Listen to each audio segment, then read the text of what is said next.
This channel is for educational purposes only. Please do your own due diligence before making any investment decisions. Hi, this is Joe Rabil.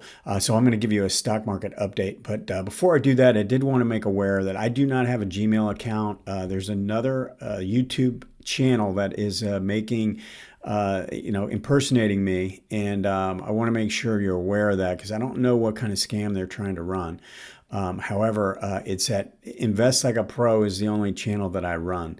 If you want to take a few minutes and report this user, I would truly appreciate it. But let's go ahead and take a hard look at what's taking place in the market. We're lingering in this level here. All right. We're kind of in suspended animation in a way. We're waiting for a move in one direction or the other. I'm going to go through that in detail. But first, let me just say, if you do want to learn more about some of these techniques, I would suggest starting with my book. It's at rabilstockresearch.com/book. Also, if you do enjoy the content, please hit the like button and also subscribe. Okay, let's start out and quickly run through the market conditions, and then we can go take a hard look at the charts. So the sentiment is the same as last week. It moved up a little bit. Both the bulls and the bears moved up fractionally, so it didn't really change the percentage. I round those numbers off, so it's at 14 again. I'd still consider that in the neutral camp. A little bit more of a push in the bulls, and we'd be moving a little bit closer to the negative side, but it's still not there yet. The overbought oversold has dropped down below the overbought condition, but there's a little mini divergence that's taken place. If you look at the 5 RSI, we've made a little push higher here, and this is making a slightly lower high right at the just under the 70 mark. So I'm just considering that negative right now. The volatility on the weekly is negative, and the daily is positive. I'll go through that in a second. And then again, we don't have any changes, although I came very close to moving the daily momentum to negative. I left it at neutral, but the reality is that it's really not in a strong position. Everything else is in the same position as last week. The trends right now, monthly and weekly are positive, and monthly and daily are positive, and weekly is neutral. And then the momentum conditions are neutral for both the monthly and the daily. All right, let's just take a hard look here. So we've got this move that you can see what's taking place. We're kind of drifting higher. All right, we're not making dynamic moves sideways and then break out and then dynamic move or consolidate and then break out, right? We're just kind of drifting to the upside, and that's what's causing this to drop. Now, I actually view this as somewhat of a positive. It's assuming that this continues to drop as we pull back, which I think we'll get some kind of a retracement, or if not a retracement, we'll pause here. So we could pause and this could drop, and that would, to me, that would be good enough, especially if the RSI 5 drops down. Remember, we don't need that big of a move. The price doesn't have to drop that much for the RSI to come down. So it could happen in time, or it can happen in price. So if we had a really sharp down move, yeah, this would drop very quickly. Or if we go sideways for 3 or 4 weeks, something like that, then that would also accommodate, and I think that would also accommodate this indicator as well. I'm still kind of the belief, though, that we should get some kind of a pop in the daily ATR because it's been dropping for so long. We don't go this long without getting some kind of a pop in volatility. All right. And you can see the way this is played out. We've made higher highs and higher lows, but we've reached this resistance zone, and we're forming a little mini divergence on the 5 RSI. Again, not typically that meaningful, but just based on what's taking place in the ADX on the daily, which I'll go through in a second, and even the MACD, it just increases the likelihood that we want to come back down and at least test this 18 on the weekly chart. All right, let's go ahead and switch over. The monthly has had a really good move. I mean, we had a spike low, came back and closed above the monthly line. We don't have any shift in this line. This line is still moving up strongly. So I'm not, when I say I'm looking for a pullback, I'm not looking for, some kind of a big turn down and a big reversal. I think we should come back and check back to this low, these prior areas here closer to the 18, mainly based on what the MACD has done, where it's rolled through its signal line.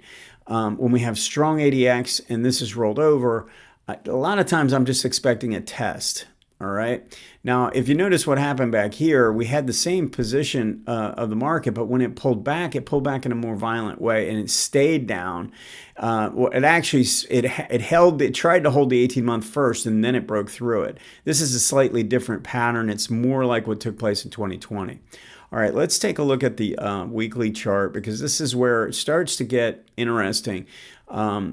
We make this, undercut pattern. We get a good rally. We've gotten the benefit of that undercut and rally, and now we're back up into these highs. And notice the size of the bar shrinking.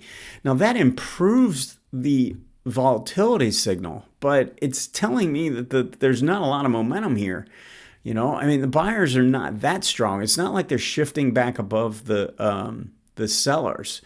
Now, the good news is the MACD lines have crossed above, and I do think they could act as support on a pullback. So if we got some kind of a shift back down where we did test this area, and I think if I'm looking at kind of where support is, I would kind of go through this range here. You see how this was resistance, this was support, this was support, this was resistance.